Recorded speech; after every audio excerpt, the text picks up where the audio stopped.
그러므로 형제들아, 내가 하나님의 모든 자비하심으로 너희를 권하노니 너희 몸을 하나님이 기뻐하시는 거룩한 산 제물로 드리라. 이는 너희가 드릴 영적 예배니라. 존귀하신 하나님, 우리에게 복을 주시려고 주의를 구별해 주시고 세상의 온갖 걱정과 근심과 무거운 짐을 내려놓고 성전에 올라와 예배드리게 하심에 감사드립니다. 오늘 주원절 후 네 번째 주일 예배로 한자리에 모였사오니 주님 안에서 참된 평안과 안식을 누리는 은혜 더하여 주옵소서. 예배하는 이 시간 성령님의 인도하심을 따라 오직 삼위일체 하나님께만 집중하기를 원합니다.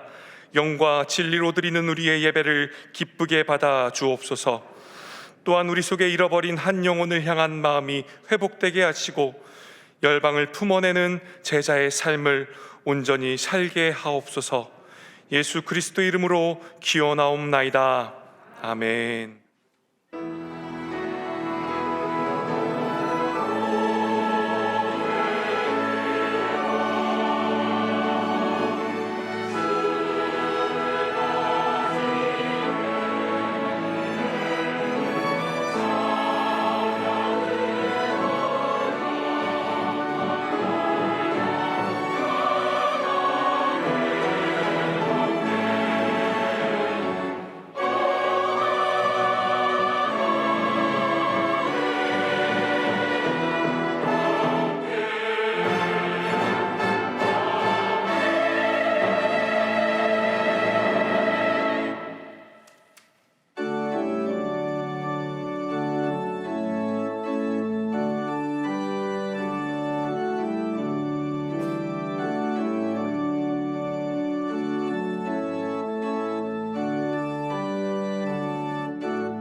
지난 한 주간 우리의 삶을 돌아보며 침묵으로 참회의 기도를 드리겠습니다.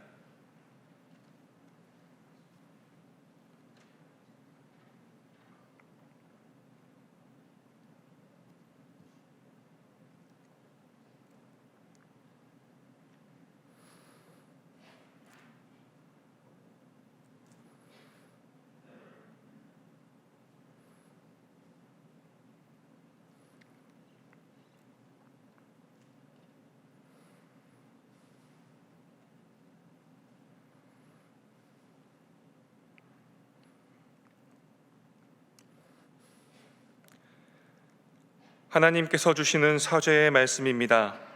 내 이름을 위하여 내가 노하기를 더디할 것이며 내 영광을 위하여 내가 참고 너를 멸절하지 아니하리라. 아멘.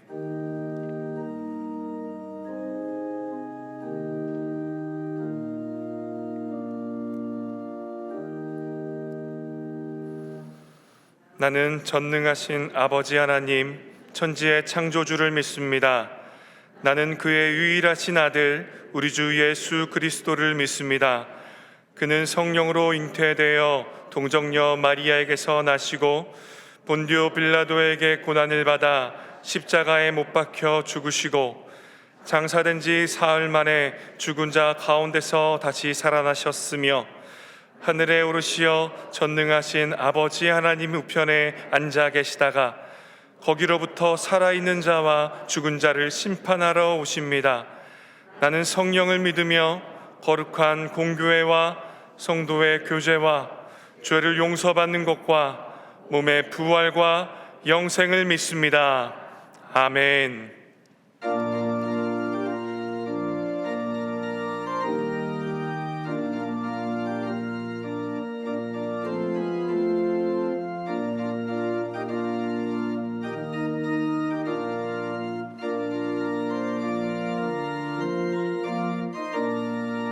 오랫동안 모든 죄 가운데 빠져 더럽기가 한량 없던 우리들 아무 공로 없이 구원함을 얻어 하나님의 자녀 지금 되었네. 주의 그 사랑 한량 없도다. 찬송할지어다. 예수의 공로 주의 그 사랑 한량 없도다. 찬송할지어다. 예수의 공로 주의 보혈로서 정결하게 씻겨 죄악에서 떠난 몸이 되었고 세상 근심 구름 간 곳 없어지니 하나님의 빛이 영화롭도다. 주의 그 사랑 한량 없도다. 찬송할지어다. 예수의 공로 주의 그 사랑 한량 없도다. 찬송할지어다. 예수의 공로 죄의 깊은 잠과 뜬 세상의 꿈을 어서 깨어나라. 나의 친구여 은혜 받을 날과 구원 얻을 때가 지금 온 세상에 선포되었네. 주의 그 사랑 한량 없도다. 찬송할지어다. 예수의 공로 주의 그 사랑 한량 없도다. 찬송할지어다. 예수의 공로. 아멘. 자막을 보시면서 함께 교회 공동기도를 드리겠습니다. 역사의 주관자이신 하나님, 발리 선교 자원봉사자로 파송되는 7명의 청년들과 함께 하셔서 진행되는 모든 사역을 통해 하나님의 나라가 확장되고 선교의 열매가 맺힐 수 있도록 역사하여 주옵소서. 전교인 필수 교육인 새 생명 풍성한 교회 생활 비전과 사명을 통해 동안의 온 성도가 교회의 비전을 공유하고 하나님의 말씀으로 믿음이 성장하게 하옵소서. 감염병 확산을 막아주시고 실내 마스크 해제에 따른 사회 전반적인 변화에 효과적으로 대응하여 온 국민이 안전한 생활을 할 수 있도록 보호하여 주옵소서. 담임 목사님의 영육간의 강건함을 더하시고 가정과 사역 위에 하나님의 은혜와 평강이 충만하게 하옵소서. 아멘. 이제는 각 개인의 기도 제목과 작정한 한 영혼을 위하여 그리고 환우들을 위하여 기도를 드리겠습니다. 사랑과 은혜가 풍성하신 하나님, 우리가 기도할 때 우리의 기도를 들으시고 응답하여 주옵소서. 하나님, 2023년 적정한 한 영혼이 있습니다. 하나님 기억하여 주옵소서. 무엇보다 한 영혼을 향한 그 구령의 열정을 나에게 더하여 주셔서 십자가의 복음을 증거하고자 하는 그 은혜가 나에게 있게 하여 주옵소서. 또한 우리들의 입술을 통하여 복음이 선포되게 하시며 복음이 선포되어질 때 영혼 구원의 역사 경험케 하여 주옵소서.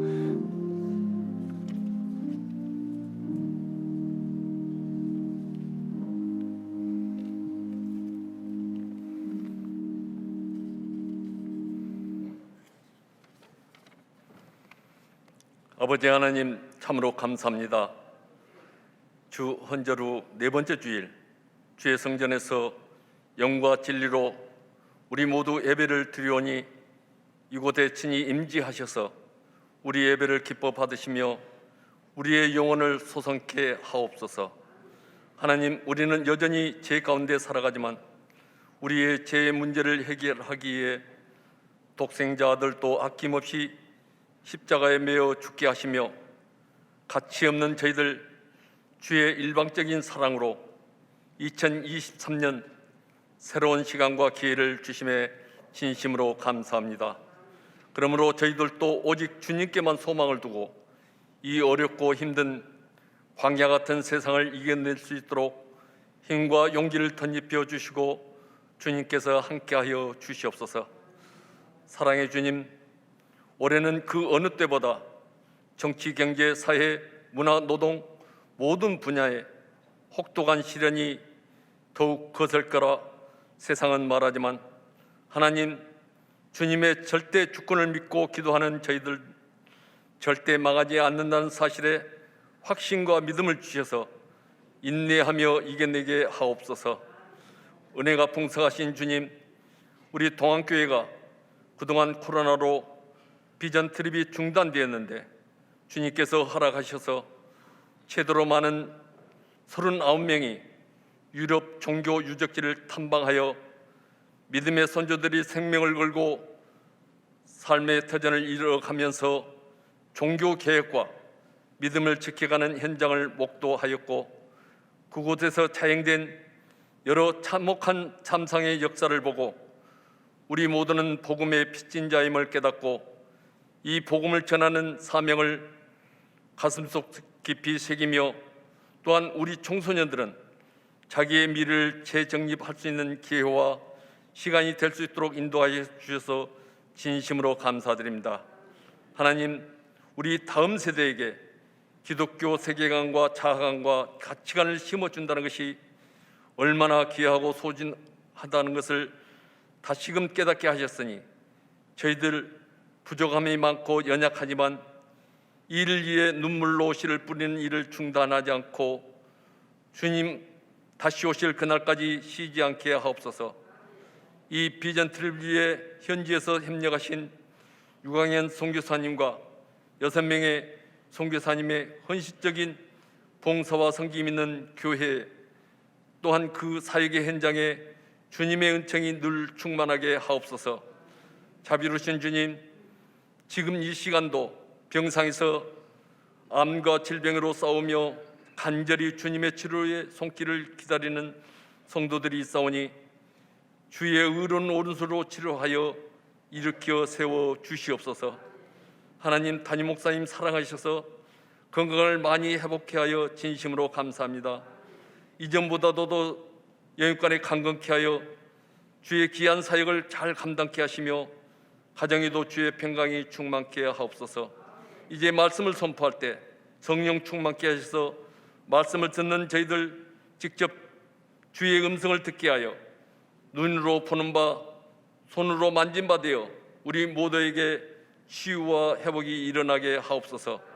하나님, 이 예배를 위해 하루 온종일 물만 마시고 중보 기도하는 그 성도의 마음을 받으시고 예배의 회복과 주님의 몸된 성전이 날마다 새롭게 되는 역사가 일어나게 하옵소서. 은혜가 풍성하신 주님, 시온 찬양대의 찬양과 반주와 오르간의 반주와 동안 안상불의 연주를 기뻐 받으시며 안내와 흥금으로 돕는 손길에 주의 의로운 오른손으로 붙잡아 주셔서 거룩한 주님의 사역을 감당하는 데 조금도 부족함이 없게 하여 주시옵소서. 죄인인 우리를 선한 영향력으로 늘 돌보시는 주 예수 그리스도 이름으로 기도드립니다. 아멘.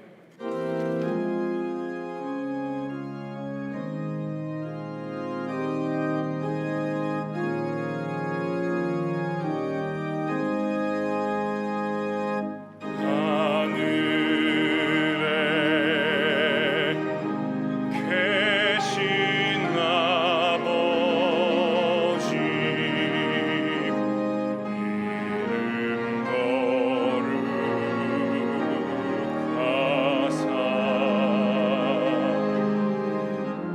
주님 나라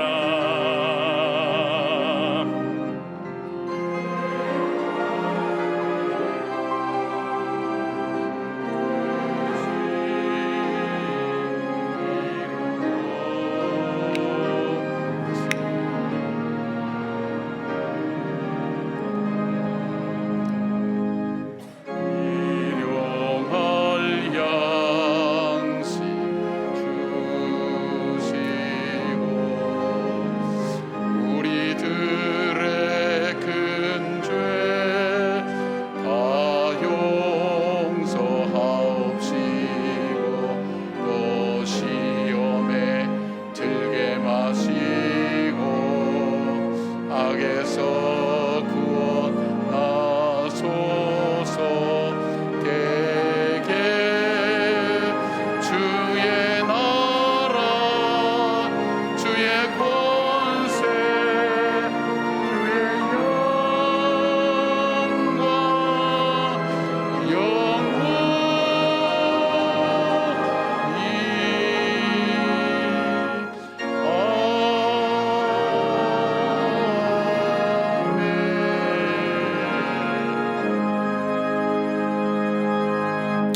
좋으신 하나님, 살아계신 하나님, 소망의 하나님, 그 하나님을 바라보고 주의 성도들이 모여 함께 예배 자리에 나왔습니다. 이 시간 강림하여 주셔서 우리 예배를 받아주시고 예배를 드리는 한 사람 한 사람에게 주셨던 하나님 감격과 기쁨이 우리 가운데 회복되게 하여 주시오며 환난과 시련과 낙담될 일들이 많은 이 땅 속에 참된 소망 붙들고 걸어가는 우리의 믿음으로 새로워지는 귀한 예배가 되게 하여 주시옵소서. 하나님, 저는 이 자리에 온 한 분 한 분을 잘 알지 못합니다. 어떤 사연들이 있는지, 어떤 마음의 삶의 하나님 문제들을 가지고 있는지 알지 못하지만 우리 주님은 잘 알고 계시지 않습니까? 우리를 창조하신 분이 아니십니까? 우리를 만드시고 우리를 위해서 독생자를 주신 분이 아니십니까?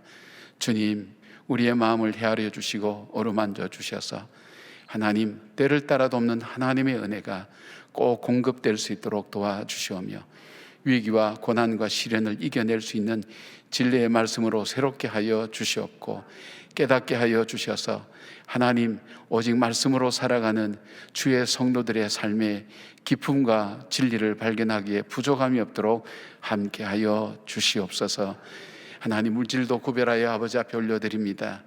나가서 하나님, 우리 자신이 산제물 되어 주님 앞에 드려지는 귀한 믿음의 성장과 성숙으로 이루어지게 하시고 하나님, 저희들은 썩을 것을 드렸지만 썩지 않을 생명으로 거두시는 주님, 땅의 것을 드리지만 하늘 곡간에 채워주시고 하나님 쌓아두시는 그 주님의 은혜와 말씀을 하나님 저희들이 믿음으로 자원하며 기뻐하는 마음으로 주 앞에 드리는 귀한 예물 되게 하여 주시옵소서. 드리지 못하는 주님의 자녀들의 눈물의 하나님 예물도 있사오니 아버지와 저들 속에 삶의 환경들을 하나님께서 생업의 현장들을 축복하여 주실 뿐 아니라 드릴 수 있는 믿음의 하나님 은혜도 베풀어 주셔서 하나님 드림이 기쁨이 되며 또 드림이 하나님께 영광이 될 수 있도록 하나님 함께하여 주시기를 원합니다. 하나님, 기가 막힐 웅덩이와 수렁과 같은 어려움 속에 있는 주의 자녀들도 우리 주님 아십니다. 이 시간 그들의 길을 하나님 시온의 도로가 활짝 열려질 수 있도록 하나님께서 붙들어 주시옵고, 지치고 힘든 그 걸음 속에 주님께서 새 힘을 주셔서 독수리가 하나님 창공을 차고 올라가듯 하나님의 거룩한 능력으로 함께 하시고 역사하여 주시옵소서. 특별히 이 나라의 안보와 이 나라의 경제와 정치와 하나님 모든 사회 전반적인 문제를 주님 아시오니 이 나라를 지켜주시고 정말 하나님 믿는 복된 나라가 될 뿐 아니라 복음으로 하나님 통일되는 귀한 나라의 소망을 가지고 기도하는 저희들 되게 하여 주시옵소서. 어둡고 악한 영들이 역사하지 못하도록 성령님 함께하여 주시고, 성령님께서 주장하여 주셔서 거룩과 진리와 영으로 하나님께 예배드리는 참된 예배가 되게 하시옵소서. 예수님의 이름으로 기도드리옵나이다. 아멘. 할렐루야. 우리 예수님의 평강이, 주님의 평강이 여러분과 가정 가운데 함께 하시기를 축원합니다. 아멘. 우리 좌우에 있는 분들에게도 그렇게 좀 인사를 나눠주시죠. 주의 평강을 기원합니다. 주의 평강을 기원합니다. 예, 고맙습니다. 감사합니다. 벌써 1월 마지막 주일 돼서 한 달이 그냥 지나가 버렸습니다. 어떻게 보내셨는지 모르겠습니다. 힘든 시간들 보내고 있는 분들도 많을 텐데, 여러분 믿음으로 한 걸음 한 걸음 여러분의 마음속에 주님을 사랑하는 마음, 예배하는 마음이 회복되고 또 교회가 회복되고 주의 나라가 잘 회복되어지는 그런 한 주 한 주가 되었으면 좋겠습니다. 오늘 저녁 예배는 청소년 비전트리 보고 예배를 드립니다. 여러분이 드리는 비전 헌금을 통해서 우리 중학생들과 또 고등학생들에서 우리 동남아시아와 또 종교개혁지에 나누어서 현지의 선교사님들을 만나서 같이 그분들의 말씀을 들으면서 역사와 또 기독교 세계관에 대한 부분을 우리가 체험적으로 할 수 있도록 해서 우리 자녀들이 학교에서 배우는 것뿐 아니라 실제적으로 신앙의 관점에서, 믿음의 관점에서 역사를 바라보고 또 현실을 바라볼 수 있도록 하는 훈련입니다. 이번에는 참 많이 갔는데 우리 그 자녀들이 오늘 저녁에 보고 예배를 드리게 됩니다.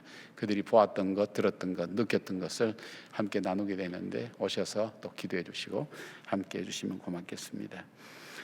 2월 큐티신이 발행되었습니다. 우리가 통독하는 것도 참 중요하지만 또 몇 절씩 이렇게 깊게 묵상하는 것도 우리에겐 참 필요합니다. 우리 큐티신 통해서 교회 소식도 나누면서 또 말씀을 묵상하는 가운데 여러분이 영적으로 성장해가는 그런 과정이 되기를 바랍니다. 우리가 발리 선교를 위해서 기도를 계속하고 있는데, 우리 발리 한인교회에 또 발리 이 재단에 우리가 이 지원하는, 가서 봉사하는 우리 이 형제들을 좀 모집했습니다. 형제 자매들 좀 모집했는데 7명의 젊은이들이 지원을 했습니다. 준비가 되어 있죠? 예, 앞으로 좀 나오세요. 예. 정말 자기 일에 바쁜 친구이기도 하고 또 집에서도 정말로 사랑받는 귀한 자녀들입니다. 그런데 자기들의 귀한 젊음의 날들을 하나님 앞에서 일정 기간 좀 드리겠다고. 왜냐하면 발리 가면 이 발리의 청년들을 또 많이 만나게 됩니다. 거기에 또 유치원의 아이들을 또 섬기게 됩니다. 그런 사역들을 감당하는데 다들 인물들 괜찮죠, 그죠? 예. 여러분, 남의 자녀가 잘생겼다고 그렇게 질투해서 대답도 안 하시고 그러면 안 됩니다. 다들 인물 잘생겼죠? 예, 고맙습니다. 우리 뜨겁게 축복하는 박수 하나 주시고 고맙습니다.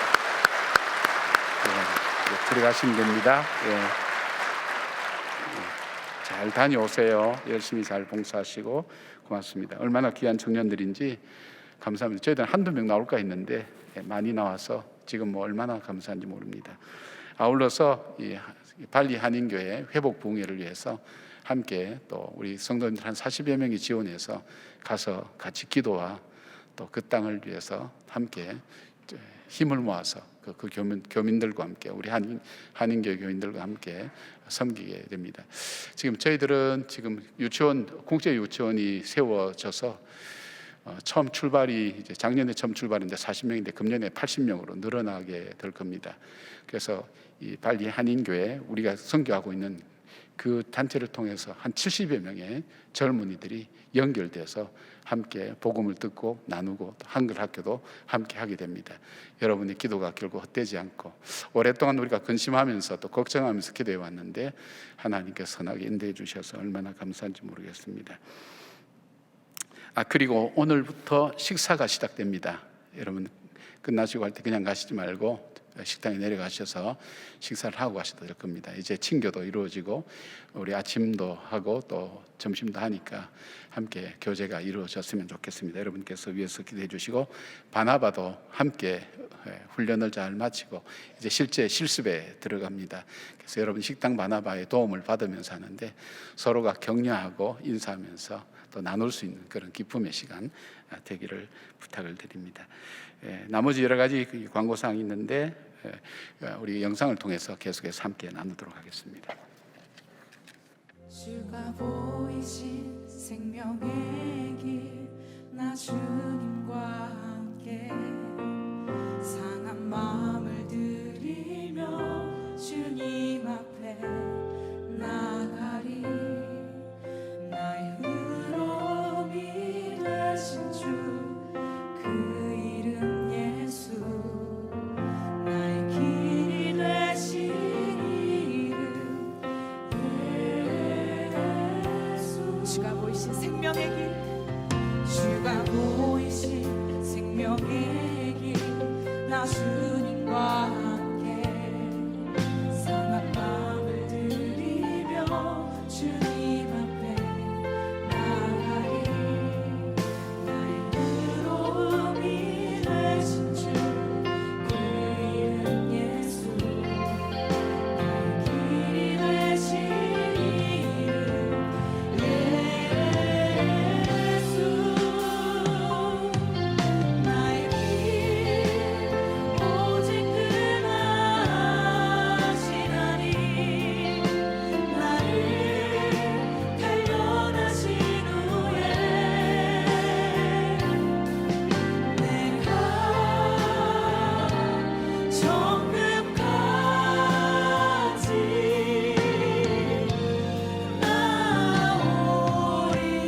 나오리라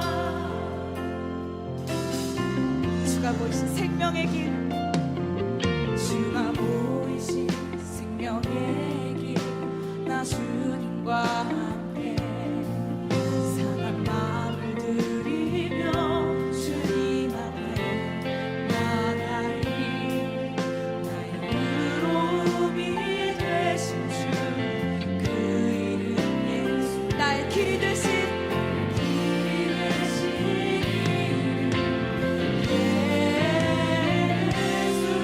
나의 길 오직 그가 하시나니 아멘 오직 그가 하시나니 나를 단련하신 후에 내가 정금까지 나오리라 나의 길 오직 그가 하시나니 나의 길 오직 그가 하시나니 나를 단련하신 후에 내가 정금까지 두 손 들고 고백하겠습니다. 나의 길 오직 그가 하시나니 나의 길 오직 그가 오늘 우리에게 주시는 하나님의 말씀은 시편 23편 1절에서 3절 말씀입니다. 다 함께 일어나셔서 하나님의 말씀을 경청하겠습니다. 여호와는 나의 목자시니 내게 부족함이 없으리로다. 그가 나를 푸른 풀밭에 누이시며 쉴만한 물가로 인도하시는도다. 내 영혼을 소생시키시고 자기 이름을 위하여 의의 길로 인도하시는도다. 이것은 하나님의 말씀입니다. 아멘.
야악보를 다 외워서 그렇게 찬양하시니까 제가 설교 원고를 들고 있는 제가 갑자기 당황스러워지고요.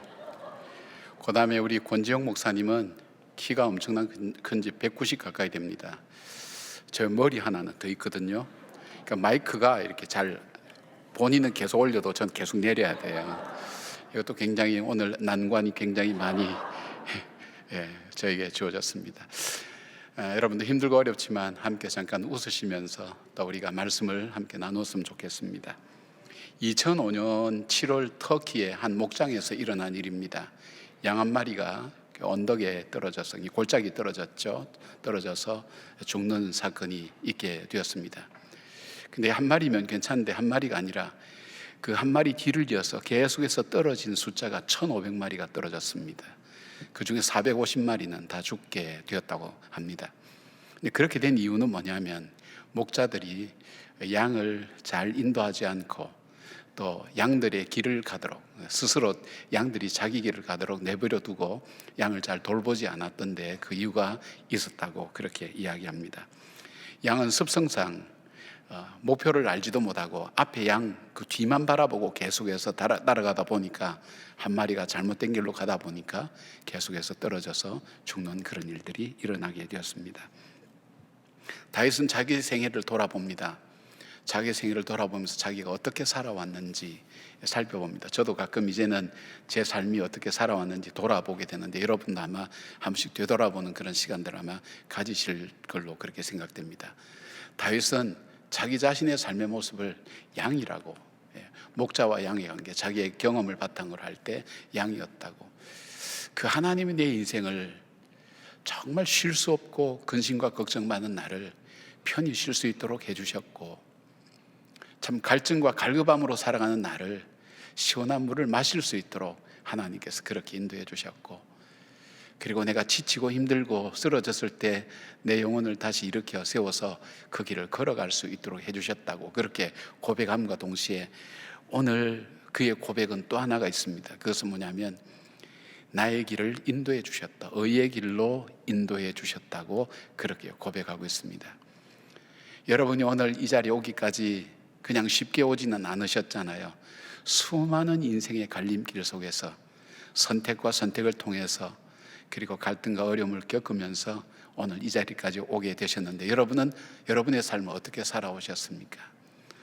오늘 우리를 만드시고 창조하시고 또 우리를 구원하시기 위해서 십자가에 자기 아들까지 십자가에 못 박아 죽이신 그 하나님께서 우리의 인생을 어떻게 인도해 오셨을까요?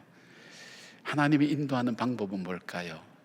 인도하는 원칙은 뭘까요? 이런 생각들을 해보았습니다.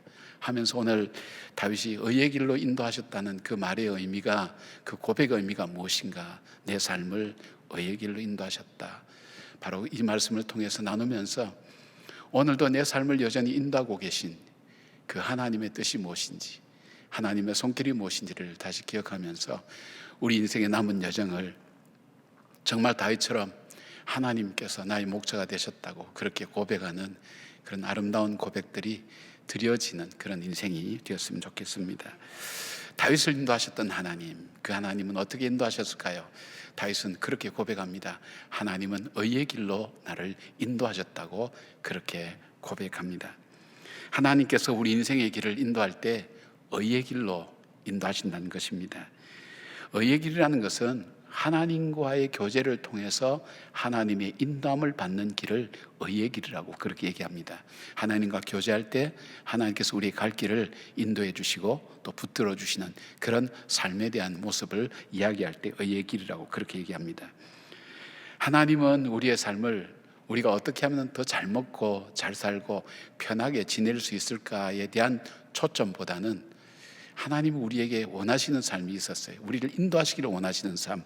그것은 뭐냐면 우리가 죄를 짓지 않고 최고의 재판장이신 하나님께서 보실 때에 온전하게 살아갈 수 있도록 우리를 인도해 가시는 그 길, 그것이 하나님께서 인도하신 의의 길이라는 것입니다. 좀 하나님도 저희들이 잘 먹고 잘 살 수 있도록 그 생각에 좀 뒷받침해 주시면 좋은데, 그것도 하나님께 주시는 복이지만 그것보다 더 우선되는 복이 우리가 하나님의 뜻에 합당하게 살아가고 복된 길로 걸어갈 수 있도록 인도해 가신다는 것입니다. 왜일까요? 그 의의 길이 양으로 생명을 얻게 하고 더 풍성한 삶을 얻게 하는 길이기 때문에 하나님께서 우리의 삶을 그렇게 인도해 가신다는 것입니다. 이스라엘 백성이 출애굽해서 가나안으로 갈 때에 블레셋 사람의 땅을 따라가면 불과 한 달 채 안 되어서 가나안 땅에 들어갈 수 있지만 하나님께서는 광야길로 둘러서 무려 40년간을 이 광야에서 방황하게 하신 다음에 가나안 땅으로 인도해 가셨습니다. 하나님이 인도하셨던 그 길은 빠른 길이나 편한 길이나 넓은 길이 아니라 험한 광야길이었습니다.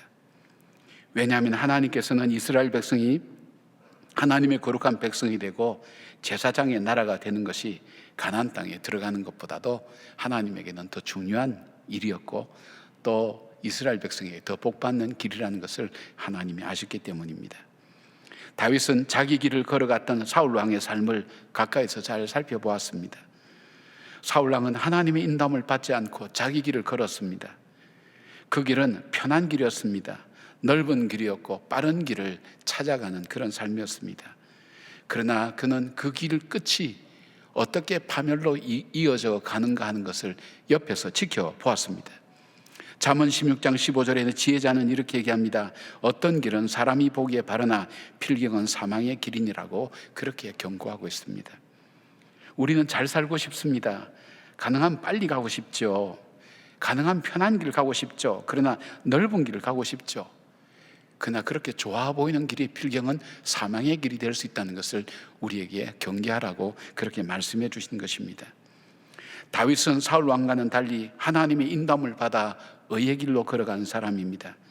그런데 그 길이 쫓기는 도망자의 길이었습니다. 두려움과 절망의 길처럼 보였습니다. 다윗에게는 견디기 어려운 지루한 길이었습니다.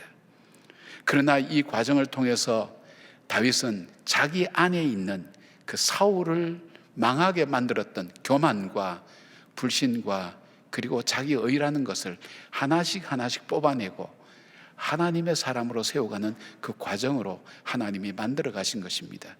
그래서 다윗을 향해서 하나님 마음에 합한 자라고 그렇게 했습니다. 그리고 하나님은 이 다윗을 통해서 이스라엘 나라를 세우셨습니다. 그리고 다윗의 후손을 통해서 메시아가 오게 하시는 축복의 길로 그의 삶을 인도해 가신 것을 보게 됩니다. 시편 84편 5절에 주께 힘을 얻고 그의 마음에 시온의 대로가 있는 자는 복이 있다고 그렇게 말씀합니다. 하나님의 인도함을 받는 자는 하늘로부터 오는 주께로부터 오는 힘을 공급받는다고 그렇게 말씀하고 있습니다. 그가 비록 거친 길을 간다 할지라도, 그가 비록 좁은 길을 간다 할지라도, 때로는 가파르고 힘든 길을 간다 할지라도, 둘러가는 길을 간다 할지라도 위로 하늘로부터 주시는 힘을 통해서 그 길을 끝까지 갈 수 있도록 하실 뿐 아니라 바로 그의 인생의 그 길은 시온의 대로와 연결된다는 것을 말씀하고 있습니다. 망할 것 같고 무너질 것 같고 죽을 것 같지만 위로 하늘로부터는 임하시는 힘을 공급받는 길이 바로 이 길입니다. 막힌 것 같지만 시온의 대로가 열려지는 축복의 길이 되는 것입니다. 그렇다면 우리는 지금 시련과 고난과 기다림의 문제 앞에서 좌절할 것이 아니라 우리가 생각해야 될 것은 주님께서 인도하시는 의의 길에 인도함을 나는 내 인생은 지금 받고 있느냐 아닌가 하는 것을 우리가 먼저 살펴봐야 됩니다. 왜냐하면 우리가 가능한 빠른 길 가고 싶죠. 넓은 길 가고 싶죠. 편한 길 가고 싶죠. 그것이 복 있는 길처럼 그렇게 보여지죠. 그런데 그 길에는 하나님의 도우심이 없습니다. 자기 길을 걸어가기 때문에 하나님께서는 하나님의 길, 하나님이 인도하시는 의의 길을 따라가는 그 백성에게는 넓은 길을 갈 때에는 분별력을 주셔서 길을 잃어버리지 않도록 만드십니다. 자만하지 않도록 우리를 늘 경계해서 그 길을 끝까지 갈 수 있도록 만듭니다. 좁은 길 갈 때는 위험하지 않도록 분별력을 주십니다. 거친 길 갈 때는 단단한 신발을 준비해 주십니다. 둘러가는 길을 갈 때에는 끝까지 걸어갈 수 있는 인내의 마음을 허락해 주셔서 그 길이 시온의 대로와 연결되고 복된 길로 이어질 수 있도록 하나님께서 그렇게 축복하신다는 것입니다. 하늘로부터 감당할 능력을 주시는 겁니다. 그러니까 어떻게 해야 됩니까? 내가 힘들고 어려운 것에만 초점 맞추지 말고 이 길이 하나님이 인도하시는 길인지, 그렇다면 어떻게 해야 될까요? 그렇다면 우리는 범사에 감사해야 됩니다. 쉬지 말고 기도해야 됩니다. 그리고 항상 기뻐야 됩니다. 왜냐하면 하나님의 인도함을 받는 사람이 살아야 될 삶의 태도에 대해서 성경은 이것이 하나님의 뜻이라고 그렇게 말씀합니다. 사랑하는 여러분, 오늘 여러분으로 하여금 좌절케 하는 일을 만나고 있습니까? 위태위태한 좁은 길을 가고 계십니까? 걷기에 너무 발이 부르트고 힘든 거친 길을 걸어가고 있습니까? 그러나 우리에게서 이것 때문에 불평할 것이 아니라 이 길에 하나님의 인도하심이 있다면 낙담하지 않고 그 길을 끝까지 갈 수 있도록 붙드시는 그 하나님께 감사하면서 그 하나님의 인도하심 따라 걸어가는 삶이 되어야 될 줄로 믿습니다.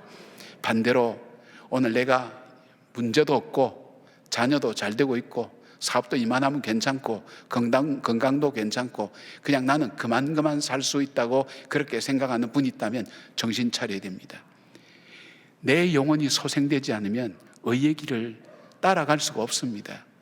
주님께 구하셔야 됩니다. 하나님, 이 길이 내가 가는 길이 아니라 하나님이 인도하시는 길이 되게 하십시오. 편안한 게 어떻게 나쁜 것이 되겠습니까? 좋죠. 편안한 거 좋죠. 넓은 길, 편안한 길을 가고 그리고 내리막길 이렇게 내려가면 참 편안하죠. 그 길도 좋죠. 그러나 그 길에 하나님의 인도하심이 없다면 그 길은 필경은 사망으로 인도하는 길이 된다는 것을 깨달아야 그 길에서 돌이킬 수가 있는 겁니다. 그리고 그 인도하심에 하나님 인도하심을 갈구하고 기도하고 간구하고 정신 차려서 기도의 자리, 하나님 말씀을 듣는 자리, 하나님 인도하심을 받는 자리로 나올 수가 있는 것입니다. 그러니까 우리의 관심은 어디에 있나요? 우리의 관심은 내가 지금 의의 길을 가고 있는지, 주의 인도하심을 받아서 내 길을 가고 있는지, 거기에 우리가 잘 분별하면서 주의 인도하심의 그 길을 따라가는 저와 여러분 되기를 바랍니다. 그리고 하나님께서 인도하시는 그 길을 따라갈 때 우리가 낙담하지 말아야 될 것은 예레미야 29장 11절에 이렇게 말씀합니다. 나 여호와가 말하노라 너희를 향한 나의 생각은 내가 하나니 재앙이 아니라 곧 평안이요 너희 장래에 소망을 주려 하는 생각이라. 우리에게 참 평안을 주시고 세상이 없어지고 썩어질 소망이 아니라 참된 소망과 생명을 주기 위해서 우리로 하여금 그 길로 인도하신다는 것입니다. 하나님의 인도함을 받고 걸어왔기에 오늘 이 자리에서 예배드리는 여러분들이 될 수 있지 않았습니까? 힘들고 어렵지만 주저앉지 않고 용기를 내어서 오늘도 한 발짝 한 발짝 걸을 수 있는 그 힘이 어디서부터 왔습니까? 여러분이 거쳐왔던 그 길에서 하나님의 인도함 또 하나님 위로부터 주시는 그 힘을 통해서 우리가 공급받고 오늘도 걸어가고 있지 않습니까? 하나님이 우리를 인도하시는 그 길, 또 우리를 붙드시고 함께 하시는 그 길, 의의 길로 인도하신다는 것을 기억하면서 잘 먹고 잘 사는 그런 길보다는 하나님 앞에 죄짓지 않고 정말 하나님이 주시는 그 축복과 은혜를 누리는 그 길을 사모하는 우리 모두가 되기를 바랍니다. 다윗이 고백했던 또 두 번째, 하나님께서 내 인생을 어떤 길로 인도하셨을까 할 때 목자를 바라보고 따르는 길을 인도하셨습니다. 여러분, 양의 능력은 눈이 밝아져서 어디에 푸른 초장이 있는가 하는 것을 찾아내는 데 있지 않습니다. 양이 힘이 있고 용기가 있어서 맹수들이 공격할 때도 맞서 싸워 이기는 것에 양의 능력이 있지 않습니다. 양의 능력은 다른 것에 있지 않습니다. 오직 목자만 따라가면 되는 것입니다. 목자의 인도함에 순종하며 걸어가고 목자와 동행하는 것이 양의 능력입니다. 양의 평안입니다. 양의 축복이 되는 것입니다.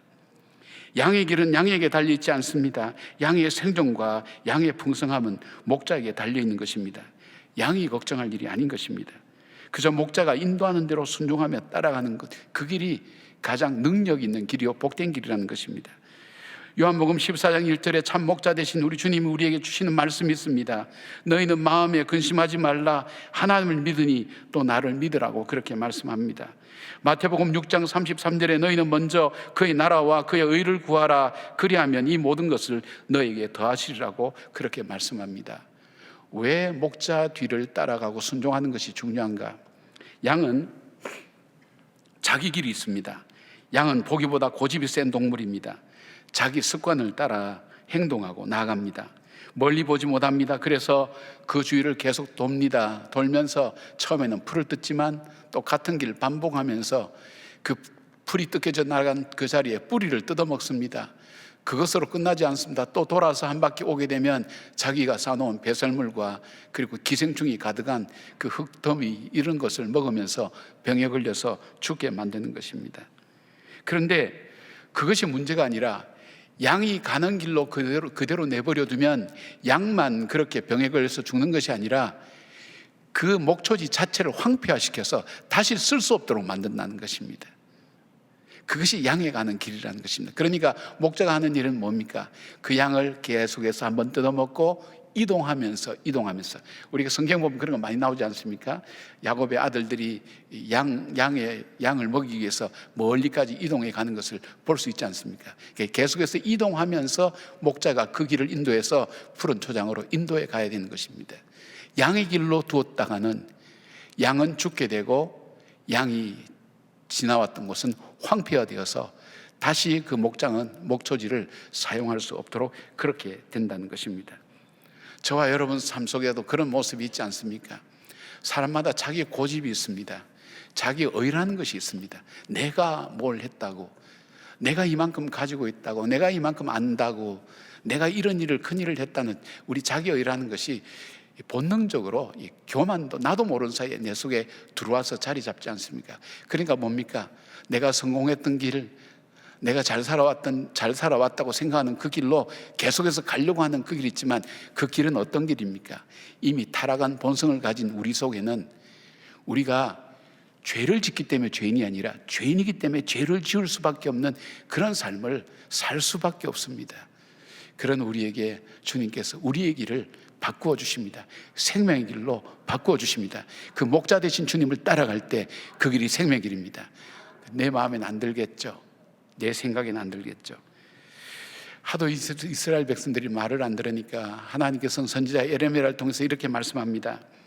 너가 평안할 때에 내가 너에게 말하였으나 너 말이 나는 듣지 아니하리라 하였나니 너가 어려서부터 내 목소리를 청종하지 아니함이 너의 습관이라 이렇게 말씀하고 있습니다. 죄의 완고함의 고집을 가지고 자기 길을 가려고 발버둥 치는 것입니다. 자기 기준을 신봉하는 것이죠. 어떤 사람이 밤중에 길을 가다가 발을 헛디뎌서 그냥 저 낭떠러지 안으로 떨어질 수밖에 없었습니다. 떨어진 순간 그가 붙잡은 것이 나뭇가지였습니다. 자기 힘으로 올라가기는 참 어렵습니다. 누군가가 도와줘야 되는데 지나가는 사람 없는지 외칩니다. 평소에 기도 안 하다가 이제 위기가 만나면 기도하죠. 하나님 저를 살려달라고 막 기도도 열심히 하고 사람 살려요 소리도 외치고 하는데 위에서 음성이 들립니다. 너가 정말 살기를 원하느냐? 하나님의 음성이었습니다. 얼마나 감격과 기쁨에 찼는지 하나님 알고 계셨군요. 하나님 살아 계셨군요. 진짜 계셨군요. 세 번째 말이 압권이죠. 그죠? 하나님 진짜 계셨다는 것을 모르고 믿었으니까 얼마나 믿음이 좋은 믿음이었습니까? 진짜 계셨군요. 주님 살려주십시오. 살기를 원하느냐? 그렇다면 너가 잡은 손을 놓아라. 나를 믿고 너의 잡은 손을 놓아라. 이 사람이 복잡해졌어요. 갑자기 지금 밑을 보니까 천길 낭떠러지예요. 놓으면 떨어져서 죽을 수밖에 없어요. 굉장히 망설입니다. 너가 나를 믿고 손을 놓아라. 이거 있을 수 없는 일이구나. 한참 고민하더니 위를 향해서 다시 외칩니다. 거기 하나님 말고 다른 분 없어요. 근데 이게 우스운 얘기지만 사실 저와 여러분의 얘기입니다. 내 마음에 안 들면 우리는 순종하지 않습니다. 내 기준에 안 맞으면 우리는 만족하지 못합니다. 내가 경험한 것이 아니면 믿지를 않습니다.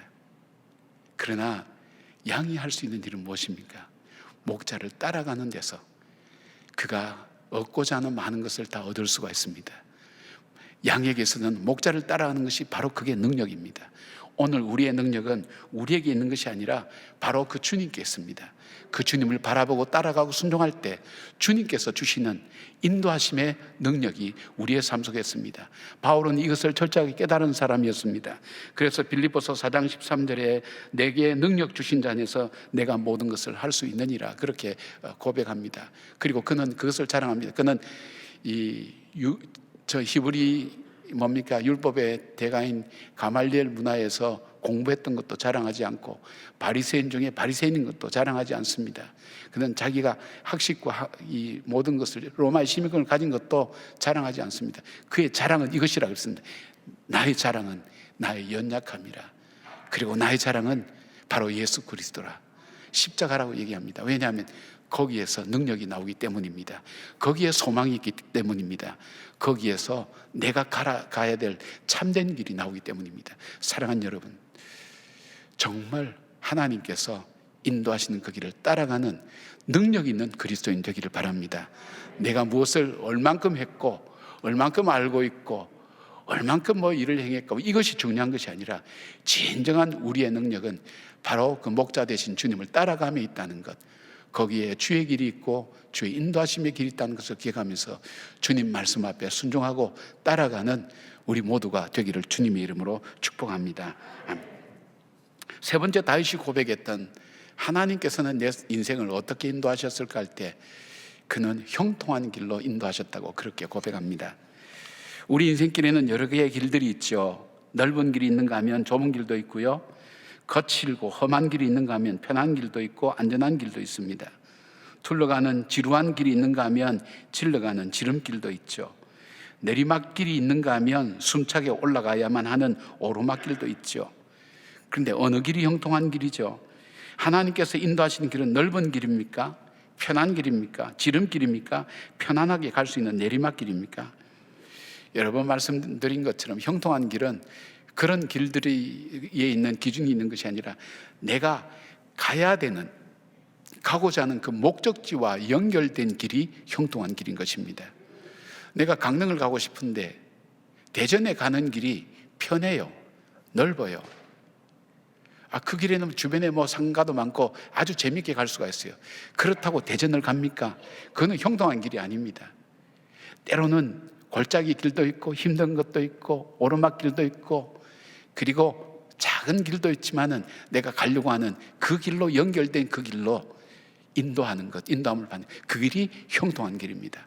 내가 내 인생이 걸어야 될 바로 그 길로 가는 것이 형통한 길입니다. 하나님은 우리를 형통한 길로 인도합니다. 그 길에는 푸른 풀밭도 있고 쉴만한 물가도 있습니다. 우리의 삶을 소생케 하는 하나님의 역사하심도 있습니다. 결국은 하나님께서 인정하시는 복된 삶을 걷는 삶이 바로 형통한 길입니다. 시편 1편에는 형통한 길에 대해서 잘 나와 있습니다. 시편 1편에는 두 가지를 대조하고 그러면서 우리에게 설명하고 있습니다. 의인과 악인의 길, 열매와 바람에 나는 겨, 여호와께서 인정하시는 길과 망하는 길을 잘 대조하는데, 복 있는 사람, 형통한 삶을 사는 사람은 무엇과 연결되냐면 하나님의 말씀이 그 삶의 기준이 되어 있습니다. 복 있는 사람은 그 삶의 기준이 하나님 말씀에 있습니다. 하나님 말씀을 즐거워합니다. 그의 율법을 주야로 묵상하는 사람이라고 말씀하고 있습니다. 형통한 사람은 자기 인생 기준을 하나님 말씀으로 삼는 사람입니다. 형통한 사람은 하나님 말씀을 자기 발의 등이요 자기 길의 빛으로 여기는 사람입니다.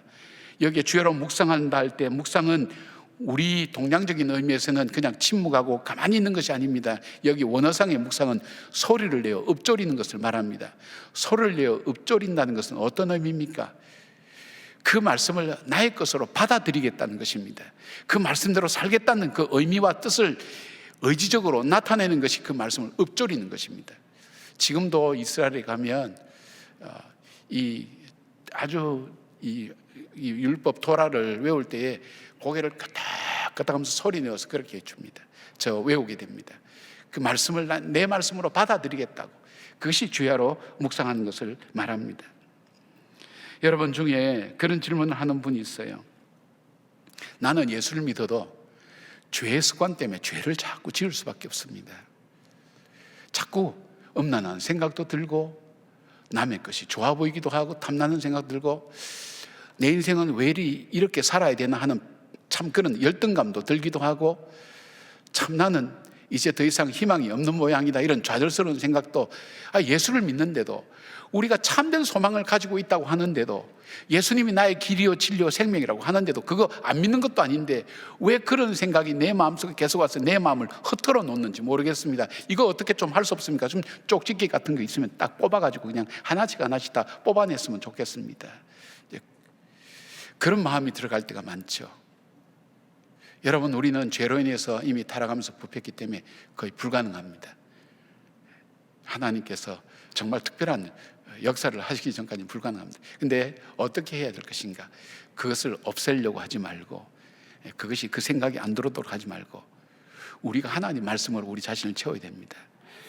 여기에 컵이 있습니다. 이 빈 컵이라고 생각한다면 이 빈 컵에는 뭐가 담겨 있죠?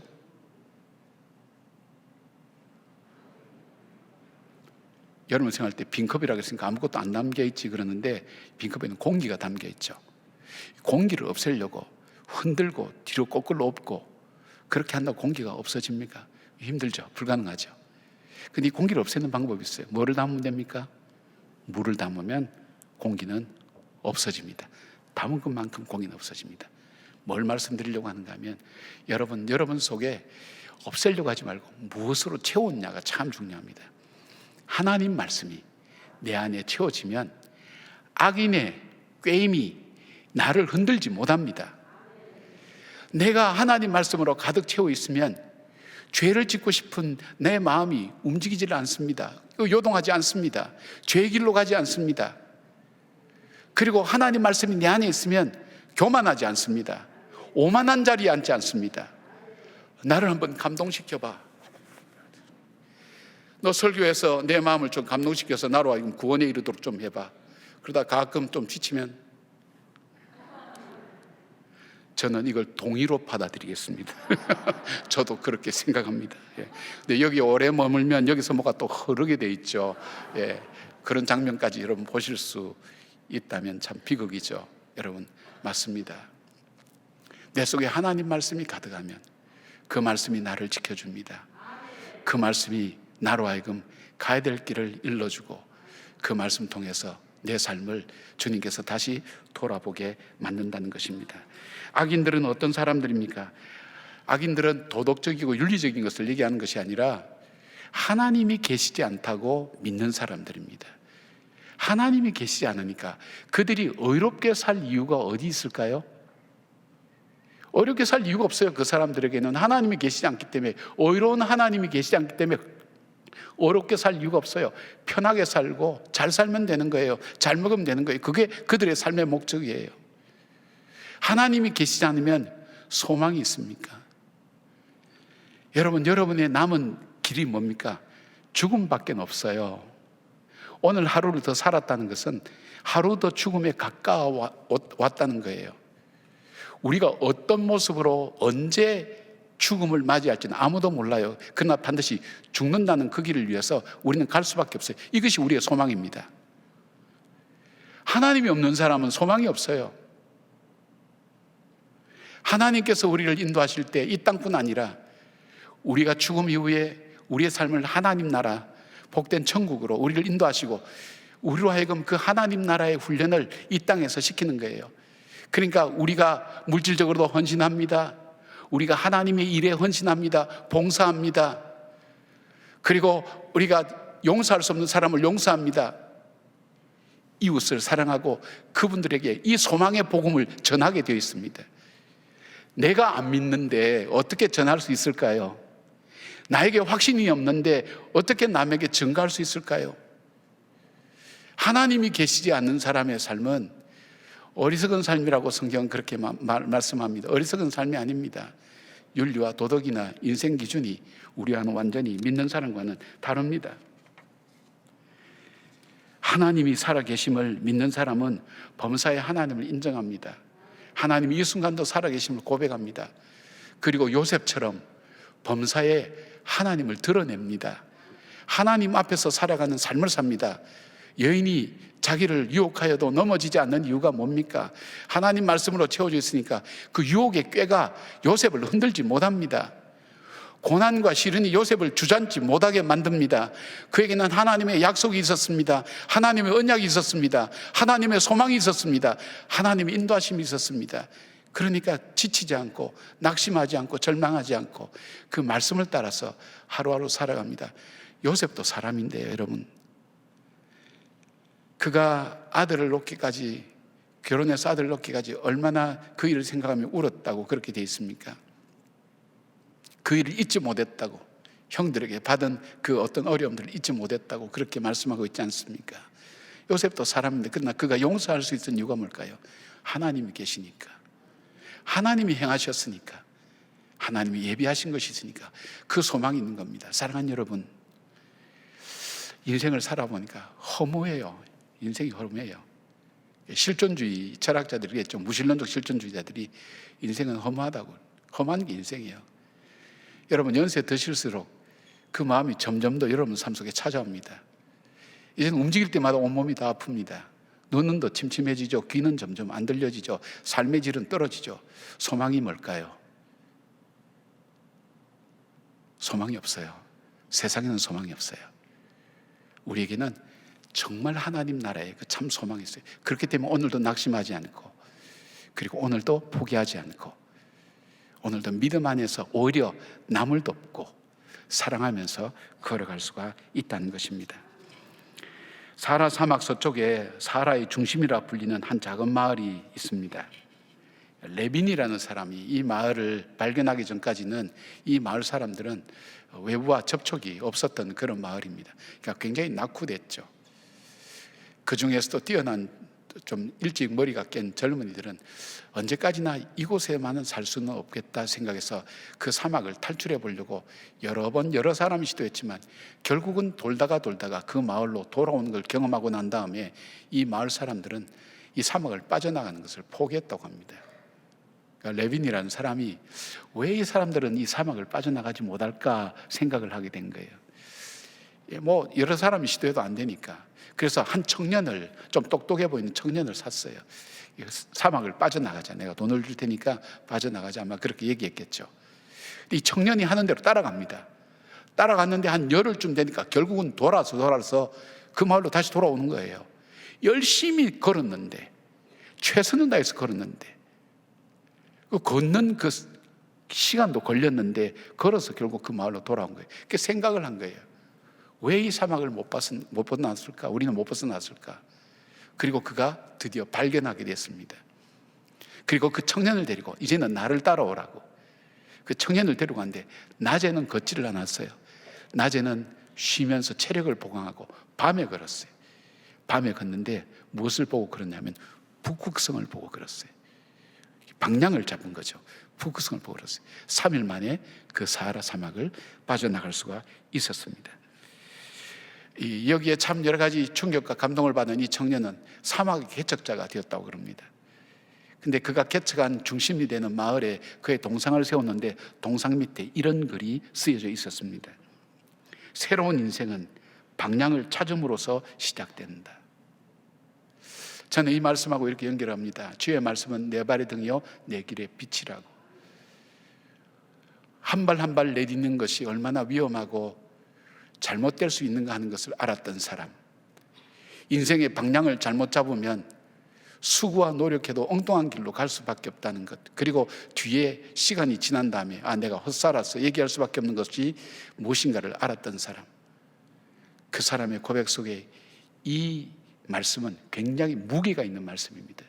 주의 말씀은 바로 그 하나님의 말씀, 캄캄한 밤하늘에 밝게 빛나는 그 북극성, 북쪽을 향해, 북쪽에 있는 그 북극성을 향해 삶의 방향이 제시되는 그 별빛을 따라 걸어가는 동방 박사들이 바라보았던 그 별빛처럼 우리 인생의 별빛을 따라가는 것.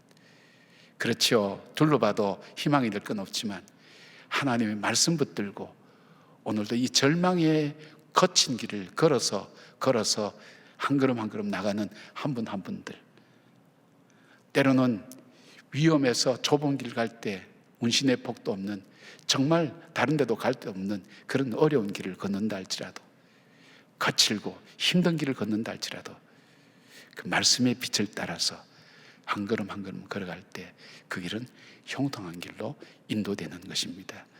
사랑하는 여러분, 오늘 우리의 삶이 때로는 거친 길을 걸어가는 삶일 수도 있습니다. 여러분 중에는 그런 분도 있을 겁니다.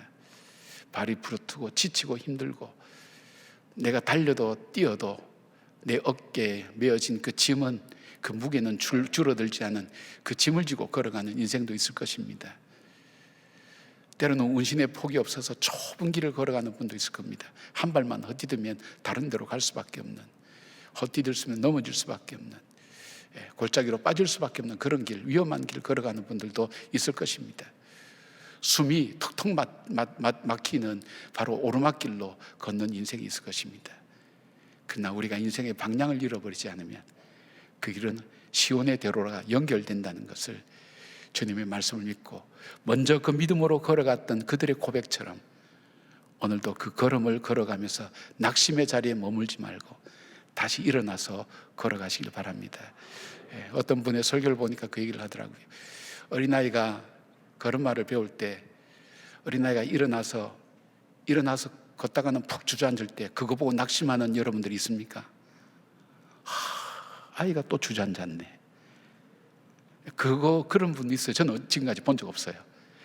2발자국 걸었어. 오늘은 3발자국 걸었어. 그렇죠. 하나님께서 우리를 보실 때 그렇게 우리를 인도해 가시는 겁니다. 말씀을 따라서 한 발자국 한 발자국 걸어갈 때 그 걸음이 쌓일 때에 소망이 되고 형통한 길로 우리 인생을 인도하신다는 것을 깨달으면서 다윗을 인도하셨던 그 하나님, 의의 길로 인도하신 하나님이 오늘도 나의 삶을 의의 길로 인도하신다는 것을 믿음으로 고백하며 그 주님의 말씀을 따라가는 주님의 귀한 자녀들 되시기를, 주님의 목자 되신 주님의 귀한 양들이 되시기를 주님의 이름으로 축복합니다. 아멘. 기도하겠습니다. 하나님, 어떤 상황 속에서도 주님을 의지하고 주님 말씀 따라갈 때 주께 힘을 얻는다고 했고 시온의 대로가 열려진다고 말씀하셨습니다. 비록 힘들고 어렵지만 그 길 오늘도 한 걸음 한 걸음 우리의 발자국 옮깁니다. 위로부터 주시는 힘을 덧입고 이 어둠을 헤쳐나가는 사랑하는 한 분 한 분들 그 걸음 위에 아버지께서 인도하시고 역사하여 주셔서 독수리가 날개로 하나님 그 새끼를 업어 나르듯이 우리를 인도하시는 그 하나님의 평안함과 그리고 참심과 주님의 하나님 역사하시는 그 놀라운 능력이 우리의 삶이 될 수 있도록 하나님 함께하여 주시옵소서. 예수님의 이름으로 기도드리옵나이다. 아멘.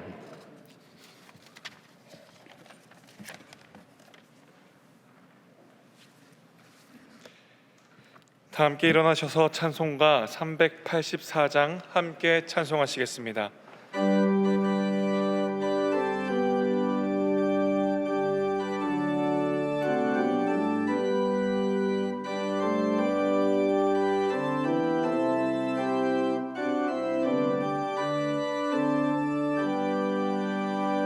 나의 갈 길 다가도록 예수 인도하시니 내 주 안에 있는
1월 이달의 말씀을 함께 선포하시겠습니다. 야곱의 하나님을 자기의 도움으로 삼으며 여호와 자기 하나님에게 자기의 소망을 두는 자는 복이 있도다.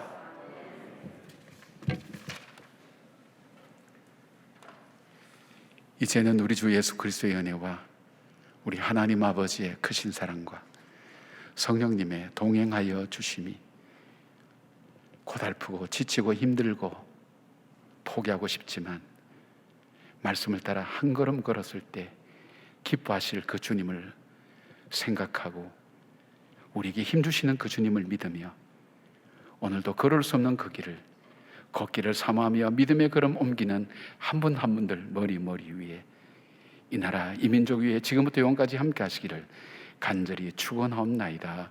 아멘.